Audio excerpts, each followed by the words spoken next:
ఎటువంటి కంటి సమస్యకైనా 100% ఆయుర్వేద పరిష్కారం సంజీవన్ నేత్రాలయ.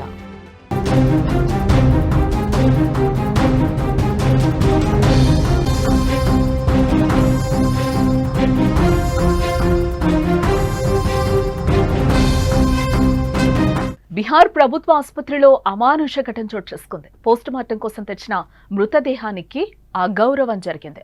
మృతదేహాన్ని మెట్లపై ఈడ్చుకెళ్లారు సిబ్బంది. ఈ దారుణం సోషల్ మీడియాలో వైరల్ గా మారింది. ఈ ఘటనపై స్థానిక కలెక్టర్ ఆగ్రహం వ్యక్తం చేశారు. మార్చురీ సిబ్బందిపై సస్పెన్షన్ వేటు కూడా పడింది. విచారణకు ఆదేశించారు కలెక్టర్. పోలీస్ సిబ్బందిపైన కూడా చర్యలకు సిఫార్సు చేసినట్లుగా తెలుస్తోంది.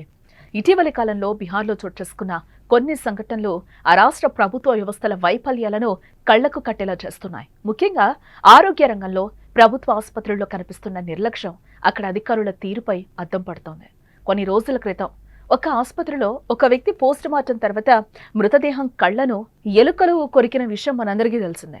తాజాగా ఒక ప్రభుత్వ ఆసుపత్రిలో పోస్టుమార్టం కోసం తీసుకొచ్చిన మృతదేహాన్ని స్ట్రెచర్ లేకుండా దారుణంగా మెట్లపై ఈడ్చుకెళ్లిన ఘటన తీవ్ర విమర్శలకు దారితీస్తోంది. ఆ వీడియో సోషల్ మీడియాలో ప్రస్తుతం వైరల్ కావడంతో ప్రజల ఆగ్రహం ఒక్కసారిగా కూడా ఇక్కడ కట్టలు తెంచుకుందని చెప్పుకోవచ్చు.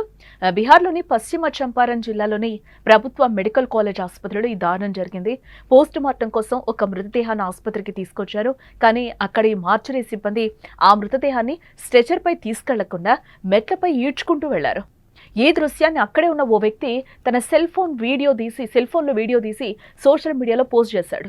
క్షణాల్లో ఈ వీడియో మొత్తం వైరల్ అయిపోయింది. ఇది చూసిన ప్రజలు ఈ సిబ్బంది నిర్లక్ష్యంపై తీవ్ర ఆగ్రహాన్ని వ్యక్తం చేస్తున్నారు. మృతదేహాన్ని అలా ఈడ్చుకెళ్తున్న వారిలో ఒక్క పోలీస్ కూడా ఉండటం అక్కడ గమనార్హం. ఈ ఘటన గురించి తెలిసిన వెంటనే జిల్లా కలెక్టర్ ధర్మేంద్ర కుమార్ కూడా స్పందించడం జరిగింది. వెంటనే దర్యాప్తుకు ఆదేశించారు. ఈ ఘటనకు కారణమైన మార్చురీ సిబ్బందిని సస్పెండ్ చేశారు. అలాగే ఆ సమయంలో అక్కడే ఉన్న పోలీస్ సిబ్బంది పైన చర్యలు తీసుకోవాలని సూచిస్తూ జిల్లా ఎస్పీకి ఒక లేఖ కూడా రాశారు. ఈ కేసులో పూర్తిగా విచారణ జరిపి 72 గంటల్లో నివేదిక ఇవ్వాలని కూడా అధికారులను ఆదేశించారు.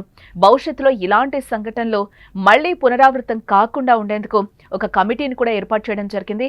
ఈ కమిటీ మృతదేహాలను గౌరవంగా తరలించడానికి అవసరమైన చర్యలు అలాగే సిబ్బందికి అవగాహన కల్పించడం వంటి అంశాలపై దృష్టి పెడుతుందని కూడా తెలిపారు. ప్రజల నుంచి వచ్చిన విమర్శలను దృష్టిలో ఉంచుకుని అధికారులు వేగంగా స్పందించడం, చర్యలు తీసుకుంటున్నట్లుగా కూడా సమాచారం. మృతదేహాలను గౌరవంగా తరలించాలనే నిబంధనలు ఉన్నప్పటికీ కూడా వాటిని అమలు చేయడంలో ఉన్న లోపాలను ఈ ఘటన మరొకసారి బయటపెట్టిందని చెప్పుకోవచ్చు. ప్రభుత్వ ఆసుపత్రుల్లోని వ్యవస్థీకృత లోపాలను ఇది మరోసారి గుర్తు చేసింది. ఈ ఘటనపై విచారణ ఇంకా కొనసాగుతున్నట్లుగా తెలుస్తోంది.